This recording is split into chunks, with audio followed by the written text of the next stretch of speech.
começar. Vai nessa. Gente, vamos abrir a Bíblia em Lucas.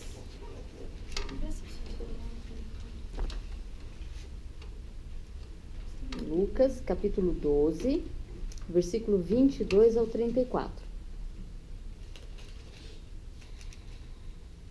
É um texto bastante conhecido.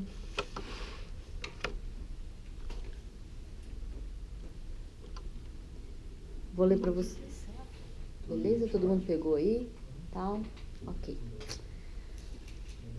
Dirigindo-se aos seus discípulos, Jesus acrescentou: portanto, eu lhes digo, não se preocupem com a sua própria vida, quanto ao que comer, nem ao seu próprio corpo, quanto ao que vestir. A vida é mais importante que a comida, e o corpo é mais que as roupas. Observem os corvos. Não semeiam, nem colhem, não têm armazéns, nem celeiros. Contudo, Deus os alimenta, e vocês têm muito mais valor do que as aves. Quem de vocês, por mais que se preocupe, pode acrescentar uma hora que seja a sua vida? Visto que vocês não podem sequer fazer uma coisa tão pequena, por que se preocupar com o restante? Observem como crescem os lírios, eles não trabalham nem tecem. Contudo, eu lhes digo que nem Salomão, em todo o seu esplendor, vestiu-se como um deles. Se Deus veste assim a erva do campo, que hoje existe e amanhã é lançada ao fogo, quanto mais vestirá vocês, homens de pequena fé. Não busquem ansiosamente o que comer ou beber. Não se preocupem com isso, pois o mundo pagão é que corre atrás dessas coisas. Mas o Pai sabe que vocês precisam delas. Busquem, pois, o reino de Deus, e essas coisas lhes serão acrescentadas. Não tenham medo, pequeno rebanho, pois foi do agrado do Pai dar-lhes o reino. Vendam o que têm e deem esmola. Façam para vocês bolsas que não se gastem com o tempo, um tesouro nos céus, que não se acabe, onde ladrão algum chega perto e nenhuma traça destrói. Pois onde estiver o seu tesouro, aí também estará o seu coração. Bom, é um trecho que eu sei que muitos de vocês já devem ter lido várias vezes. É um texto conhecido, também tem lá em Mateus. E ele fala sobre as questões das preocupações com a vida, das preocupações, das ansiedades, né? Uma coisa que é muito própria do ser humano. A gente sempre está se preocupando com essas questões, com a comida, com a roupa, com a faculdade, com o colégio dos filhos, com o plano de saúde, com o supermercado, o carro, o seguro do carro, o seguro de vida, o seguro disso, o seguro daquilo, e o tempo que é pouco, né? E a gente está preocupado que não vai dar tempo de chegar no curso, porque eu saio do trabalho e até chegar no curso pode ter trânsito, e aí eu fico insegura, chego a tempo, não chego, vou chegar atrasada, não vou chegar. Enfim, e a insegurança também de quando eu saio do meu trabalho até chegar na minha casa, será que eu vou chegar bem? Será que eu vou ser abordada? Será que corro o risco de ser assaltada? Como é que é isso? Então, assim, são muitas as preocupações que a gente tem no dia a dia, muitas. Todo mundo, se for pedir para compartilhar, vai trazer 1 quilo de preocupação cada um, uma caixa cheia, né? A gente tem muitas preocupações. E essas preocupações, elas geram um sentimento de medo na gente. Normalmente ela traz no nosso íntimo medo. Quem mora em São Paulo, eu já morei no interior, aliás, eu nasci numa cidade muito pequena, nem tão pequena assim, 120 mil habitantes, mas uma cidade pequena, tranquila, em que a minha mãe mora nessa mesma rua há quase 40 anos, então eu já vi muita gente nascendo, muita gente falecendo, conheço todo mundo me conhece, todo mundo conhece minha mãe, meu pai, enfim. E a gente percebe que o ritmo lá é um pouco menor, não que não tenha preocupações e ansiedades, mas é mais tranquilo as coisas. Aí quando eu vim para São Paulo, eu pude perceber bem a diferença das coisas, né?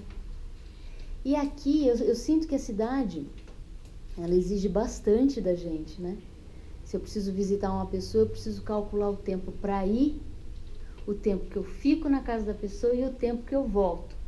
Tudo dentro de um período que eu me sinta seguro em voltar para casa e não tem problema, né? Então, às vezes, todo esse deslocamento, uma coisa que a gente vai fazer, a gente precisa de dinheiro, a gente precisa de muito tempo, a gente precisa de muita organização, de muito planejamento. Então, às vezes eu sinto que São Paulo é uma cidade muito bacana, mas ao mesmo tempo ela exige muito da gente, né?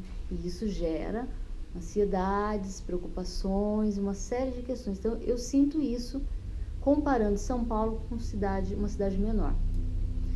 E a gente que vive aqui em São Paulo, portanto, acho que entende bem isso que eu estou falando. Não sei, vocês sentem isso? Sente isso que eu estou falando? Então não é novidade, né? A gente tem essa coisa que pega lá dentro, né? A gente fica planejando, será que vai dar para comprar isso? Será que vai dar para alugar a máquina de fazer algodão doce? A pipoqueira? Né? Será que vai dar para alugar aquele salão? Será? Né? Então a gente tem muitas preocupações mesmo. Então quando a gente lê esse texto, ele é um puxão de orelha, né? Ele é um puxão de orelha. Então conceitualmente a gente consegue compreender as coisas que estão nesse texto.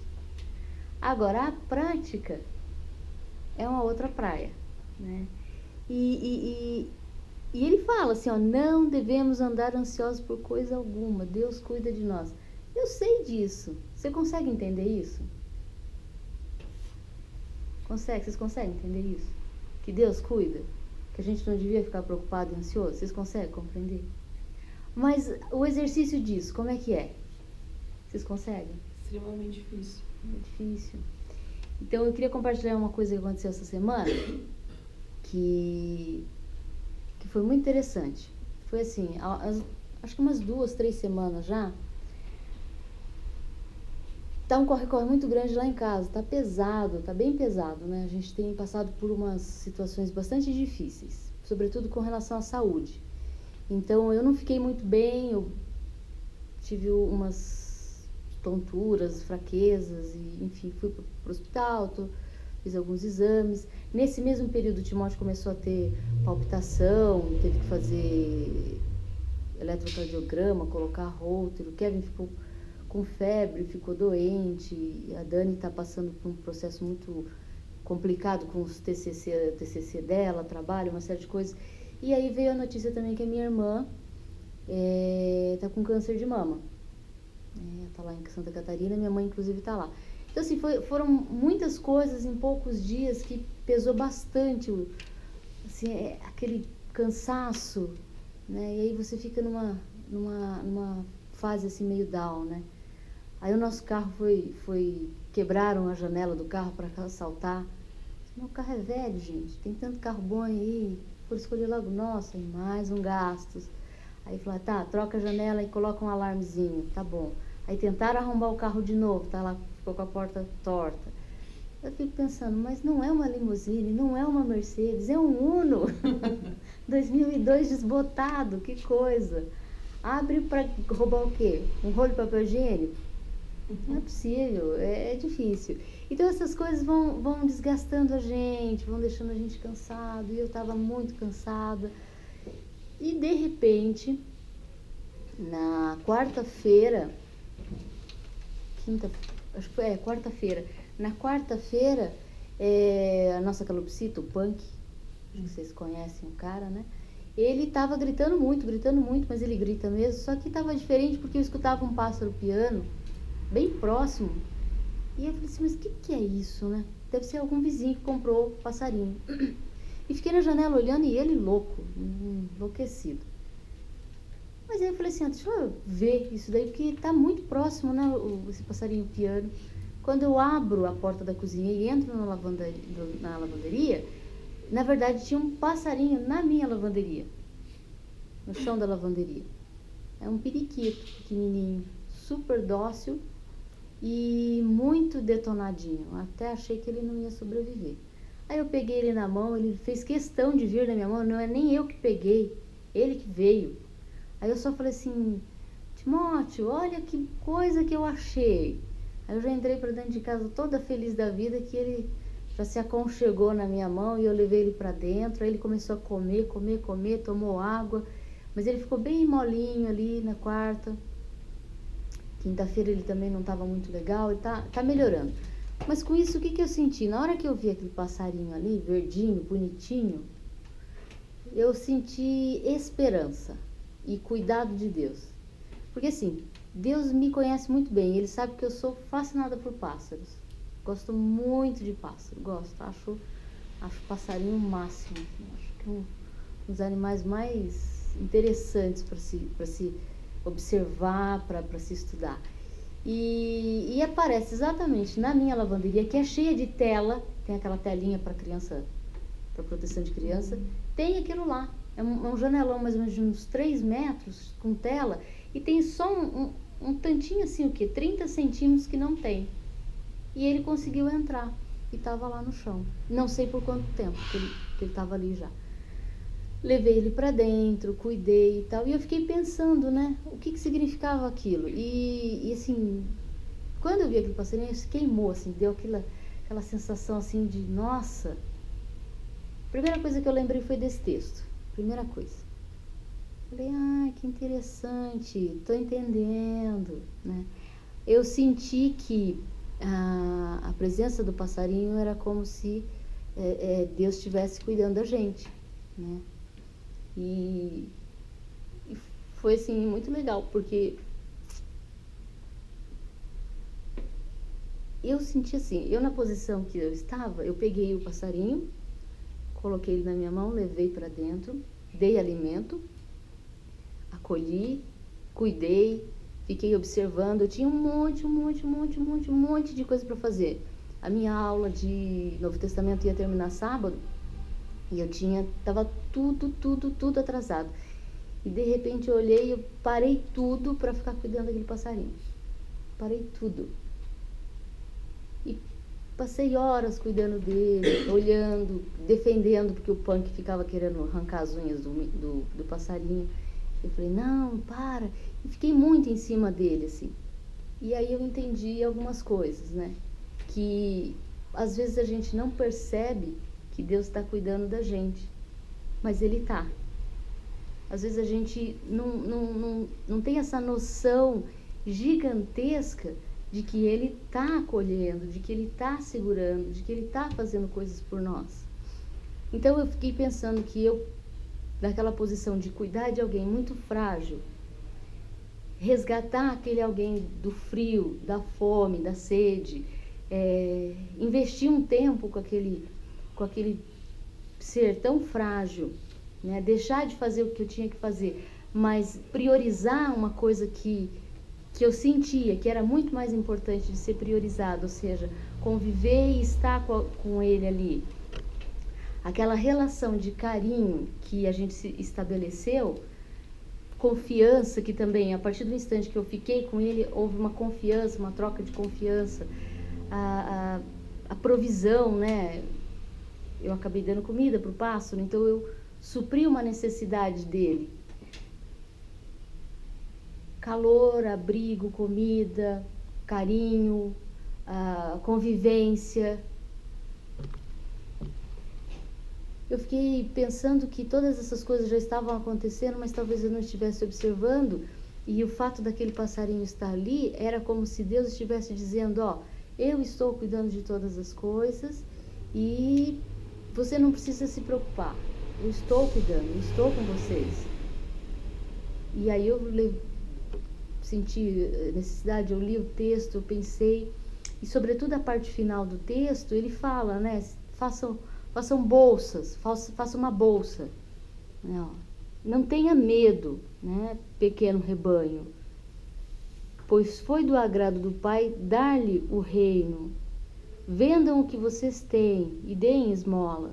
Faça para vocês bolsas que não se gastem com o tempo, um tesouro nos céus que não se acabe, onde o ladrão algum chega perto e nenhuma traça destrói. Pois onde estiver o teu tesouro, ali também estará o teu coração. Então eu imaginei que tudo aquilo que estava acontecendo ali, toda aquela ilustração, era uma ilustração vívida de que Deus estava cuidando de todas as coisas, de que não haveria necessidade de tanta ansiedade para isso. Só que assim, conceitualmente, eu tinha entendido, mas eu não tinha entendido completamente. Então agora, mais do que nunca, eu preciso rever os meus conceitos e passar para o segundo nível, que seria uma prática mesmo. Rever os meus horários, recolocar as prioridades, sobretudo os relacionamentos e as vivências e, enfim, pessoas, né? Essas questões eu acho que são muito mais importantes. Essas questões, elas estão para além da vida física, né? Eu fico pensando, se a gente morre, depois a gente se encontra. E a gente pode se encontrar e olhar um para o outro e dizer, eu te conheço, eu também te conheço, a gente conviveu muito, a gente viveu muito junto, a gente sabe um do outro. Eu quero levar essas coisas dessa vida, né? Lembrar que eu vivi de uma maneira desapegada. Por isso que eu gosto dos pássaros, porque eles são muito desapegados, ele não tem casa própria, ele não se preocupa com roupa, ele não se preocupa com comida, ele é totalmente livre, totalmente desapegado. Quando um lugar começa a esfriar muito, ele sai daquele canto e vai para um outro que está um pouco mais quente. Quando o lugar que está quente começa a esfriar, ele se desloca de novo para um outro lugar. No caso desse periquito que está lá em casa, coitado, ele é totalmente domesticado. Se ele fosse selvagem, com certeza eu já tinha soltado ele por aí. Mas ele mesmo não quer sair. É como o seu periquito. Então, eu fiquei... Mas, de qualquer modo, eu sinto que Deus falou de uma maneira muito específica comigo. Muito específica. Com isso, eu fiquei bastante emocionada, né? E na outra vez que eu trouxe a mensagem, eu até comentei, olha, a gente precisa perceber como que Deus está falando com a gente. Existem muitas formas de Deus falar com a gente tem que meio que descobrir, né? Levantar todas as manhãs e pensar, puxa, como é que você vai falar comigo hoje?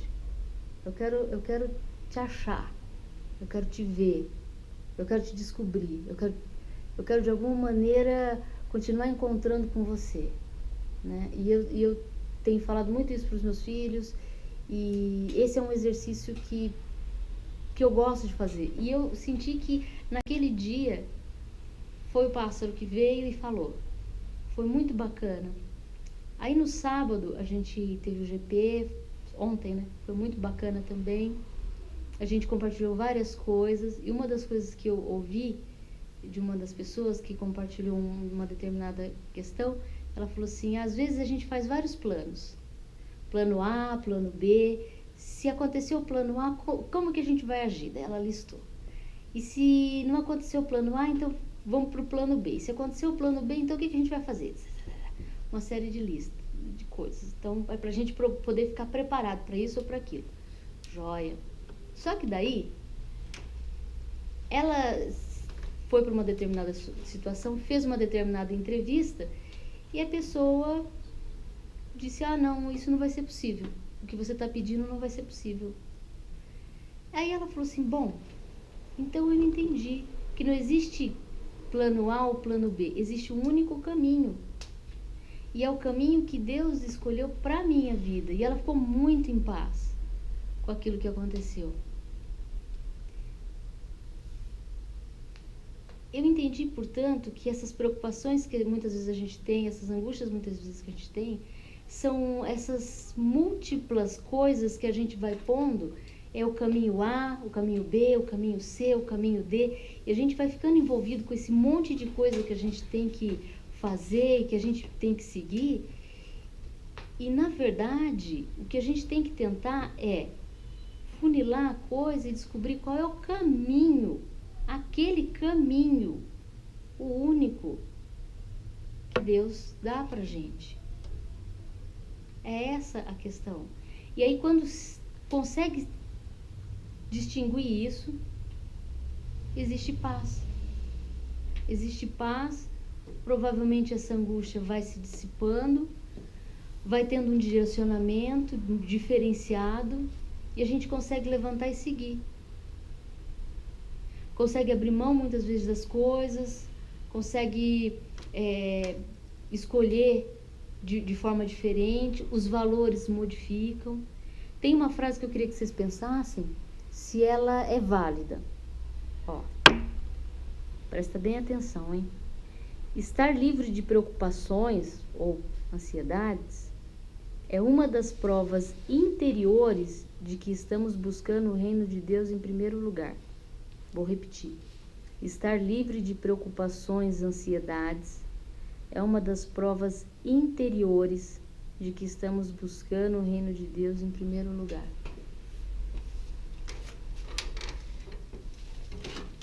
Será que essa frase ela é válida?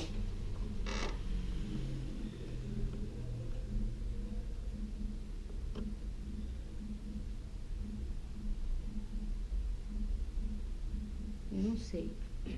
O que você acha?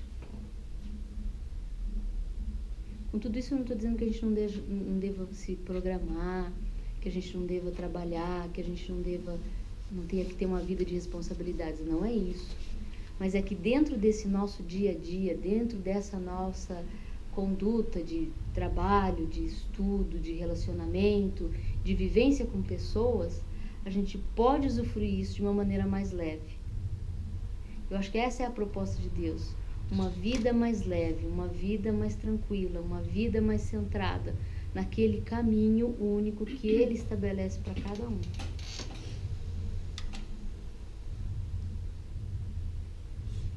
Essa liberdade que Ele dá, da gente ter uma vida mais leve.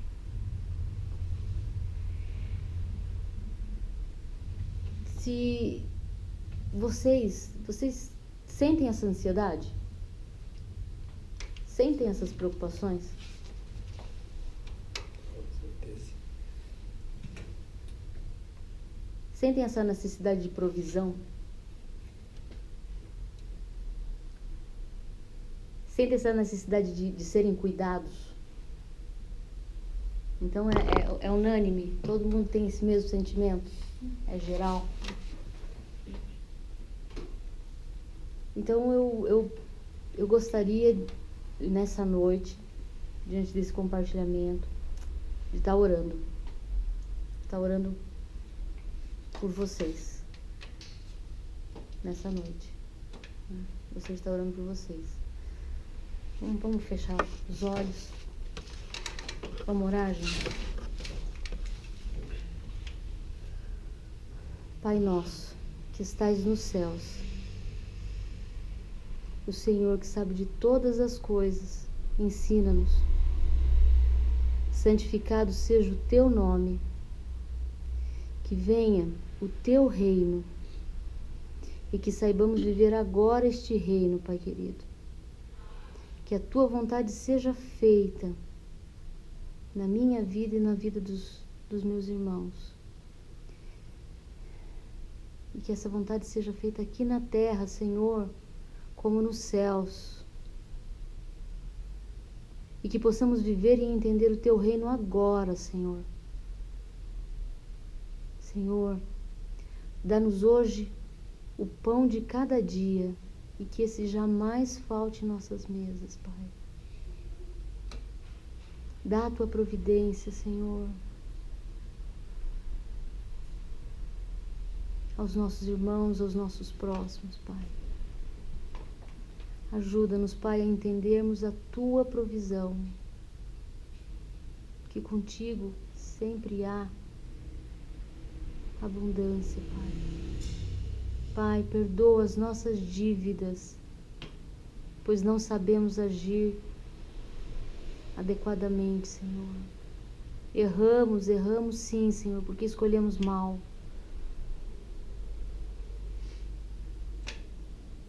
Senhor, ensina-nos a prática do perdão. Perdoa, Senhor, perdoa as nossas dívidas, Pai.